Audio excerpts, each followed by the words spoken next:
அனைவருக்கும் வணக்கம். நான் தமிழரசி பாலமுருகன். இன்றைய தினம் புதன்கிழமை.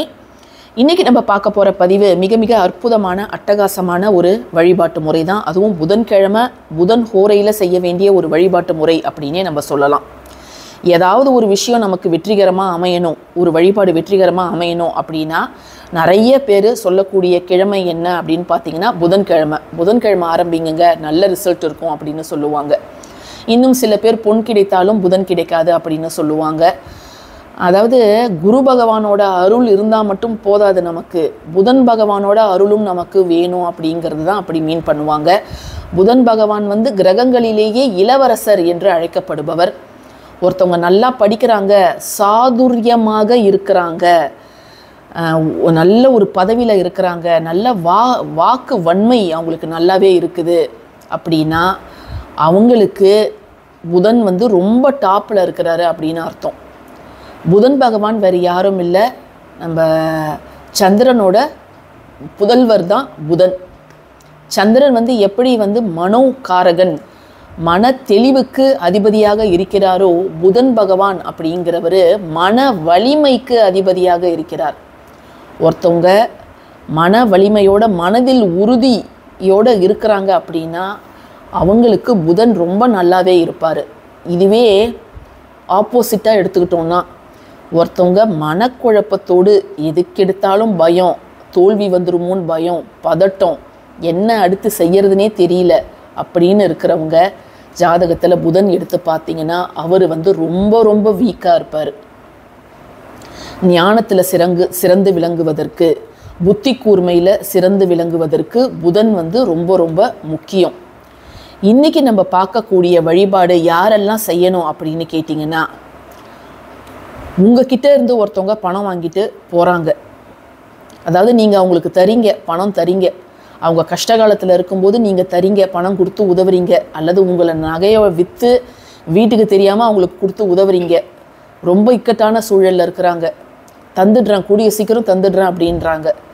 ஆனால் அவங்க இப்போ எல்லாத்தையும் மறந்துட்டு உங்ககிட்ட பணம் தரவே இல்லை. எங்கே இருக்காங்கன்னே சில பேர் ஆள் அட்ரஸே இருக்க மாட்டாங்க. சில பேர் நம்ம கண்ணு முன்னாடியே இருப்பாங்க, ஆனாலும் நம்மளை பார்த்தா யாரோ மாதிரி போவாங்க. ஒரு காலத்தில் நம்ம தான் பணம் கொடுத்து உதவணும் அப்படிங்கிறதே அவங்களுக்கு ஞாபகம் இருக்குமோ இல்லையானே நமக்கு தெரியாது. இன்னும் சில பேர் நம்ம கேட்டுக்கிட்டே இருப்போம், இப்போ தரேன் அப்போ தரேன்ட்டு இழுத்தடிப்பாங்களே தவிர நமக்கு பணத்தை தரமாட்டாங்க. ஸோ இதை நீங்கள் புதன்கிழமை புதன் ஹோரை, அதாவது காலையில் 6லேருந்து 7, மதியம் 1 to 2, இரவு 8 to 9, இந்த 3 நேரங்களில் ஏதாவது ஒரு நேரம் நீங்கள் செய்யலாம். 5 புதன்கிழமைகள் இதை நீங்கள் செய்யணும். ஏன்னா புதன் பகவானுக்கு உரிய எண் 5. இப்போ 2 வாரம் செய்கிறீங்க, 3வது வாரம் மாதவிடாய் வந்துருச்சுன்னா உங்களுக்கு பதில் உங்கள் கணவரோ அல்லது பெரிய பசங்க இருந்தாங்கன்னா அவங்களும் இதை தாராளமாக செய்யலாம். கைமேல் பலன் கிடைக்கும். இதை உங்களுக்கு யார் சொன்னது, நீங்கள் எங்கே படிச்சிங்க, புக்கு பேர் சொல்லுங்கலாம் நிறைய பேர் கமெண்ட்டில் கேட்குறீங்க. அதெல்லாம் என்னால் சொல்ல முடியாது ஓப்பனாக. நம்பிக்கை இருப்பவர்கள் தாராளமாக செய்யலாம்.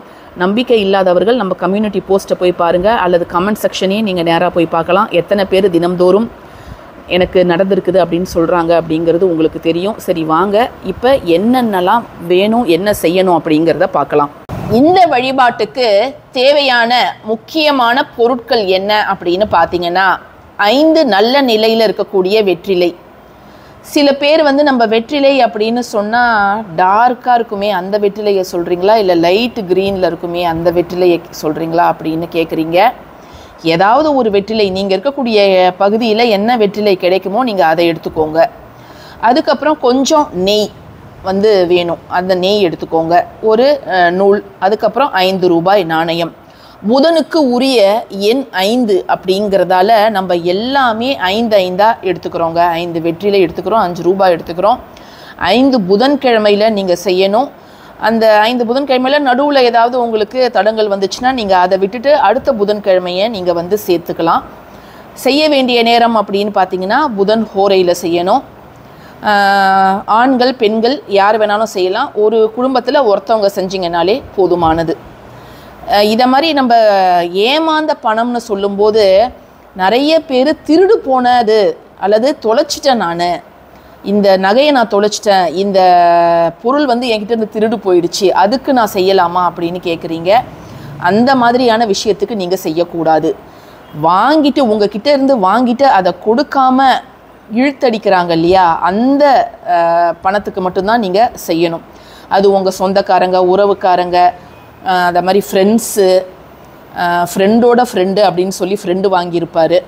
நடுவில் இருந்த ஃப்ரெண்டு வந்து அவர் நல்லா இருப்பார், இப்போ கொடுத்த நம்ம தான் வந்து கஷ்டப்படுவோம். ஸோ அப்படிப்பட்ட பிரச்சனைகள் இல்லை, உங்கள் ஆஃபீஸ்லேருந்து ஒரு பணம், ஒரு தொகை வந்து உங்களுக்கு வர வேண்டியது இருக்குது, அது இன்னும் தரேன்னு சொல்லிக்கிட்டே இருக்கிறாங்க அப்படின்னா அந்த விஷயத்துக்காக நீங்கள் இதை செய்யலாங்க. சரி, இப்போ இந்த 5 வெற்றிலையை நல்லா தண்ணீரில் கழுவிடுங்க. கழுவிட்டு இந்த காம்பு பகுதியெல்லாம் நம்ம வந்து நீக்கிடணும். இப்போது நம்ம இந்த காம்பு பகுதிகளை வெற்றிலையிலேருந்து எடுத்தாச்சுங்க.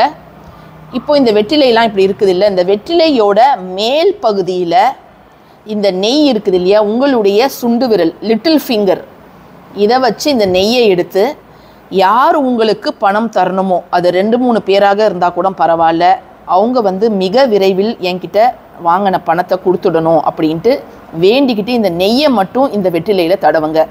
நீங்கள் உங்களுடைய லெஃப்ட் ஹேண்டில் வெற்றிலையை வச்சுக்கிட்டு இப்படி ரைட் ஹேண்டு வலது கை சுண்டு விரலால் இப்படி தடவலாம். நான் ஒரு கையில் ஃபோனை வந்து மொபைலை வச்சுருக்கிறதால என்னால் சரியாக காமிக்க முடியல. ஸோ நான் இந்த ஒரு விரலால் மட்டும்தான் நான் பண்ணிகிட்ருக்கிறேன். ஒவ்வொரு வெற்றிலையும் நீங்கள் இப்படி தடவுங்க. அந்த பணமானது கூடிய சீக்கிரம் என்கிட்ட வந்து சேரணும் அப்படிங்கிறத நீங்கள் வேண்டிக்கிட்டு இப்படி தடவிடுங்க. தடவிட்டு ஒரு வெற்றிலைக்கு மேலே இன்னொரு வெற்றிலை, 5 வெற்றிலையிலையும் இப்படி நீங்கள் நினச்சிக்கிட்டே பிரார்த்தனை பண்ணிக்கிட்டே, அந்த பணம் என்கிட்ட வந்துச்சுன்னா நான் ரொம்ப சந்தோஷமாக இருப்பேன், 5 வருஷமாக நான் கேட்குறேன் வரல, இவங்க வந்து எனக்கு தரணும் அப்படின்ட்டு பணமோ நகையோ அவங்க பேரை சொல்லியே உங்கள் மனசுக்குள்ளார நினச்சிக்கிட்டு அவங்க எனக்கு தரணும் அப்படின்ட்டு நீங்கள் பண்ணலாம். ஸோ ஒவ்வொரு வெற்றிலையாக இப்படி பண்ணிவிட்டு நம்ம கடைசியாக ஒரு வெற்றிலைக்கு மேலே இன்னொரு வெற்றிலையை நம்ம வந்து அடுக்கி வைக்கணும். இப்போ நான் எல்லாத்துலேயுமே தடவிட்டேன். ஒன்றுக்கு மேலே ஒன்று இந்த மாதிரி இந்த வெற்றிலையை இப்படி தான் வச்சுருக்கிறேன். கவிழ்த்துலாம் போடக்கூடாது. இந்த சுண்டு விரல் அப்படிங்கிறது புதன் விரல் அப்படின்னு சொல்லுவாங்க. ஏன்னா இந்த பகுதி அப்படிங்கிறது புதன் மேடு, சரிங்களா? ஸோ அந்த புதன் மேடுலேருந்து இந்த விரல் வரதால் இதை வந்து புதன் விரல் அப்படின்னு சொல்லுவாங்க, இந்த லிட்டில் ஃபிங்கர். ஸோ நம்ம வலது கை சுண்டு விரலால் நம்ம நெய்யை இப்படி தடவிட்டு 5 ரூபாய் நாணயத்தை, இந்த 5 வெற்றிலை மேலே ஒரே ஒரு 5 ரூபாய் நாணயத்தை வந்து வையுங்க. வெளிநாட்டில் இருக்கிறவங்க உங்கள் கரன்சி என்னவோ அந்த 5 அப்படிங்கிற வேல்யூ வர மாதிரி நீங்கள் அதை வச்சுட்டு இதை வந்து நல்லா மடித்து இந்த நூல் போட்டு கட்டிடுங்க. கட்டிட்டு அது வந்து உங்கள் பூஜை அறையிலே இருக்கட்டும். நீங்கள் செய்கிறீங்கல்ல புதன்கிழமை அன்னைக்கு மட்டும்தான் நீங்கள் சுத்தபத்தமாக இருக்கணும். இப்போ வியாழன் வெள்ளிலாம் உங்களுக்கு தீட்டு அதை மாதிரி வந்துச்சுன்னா பரவாயில்ல.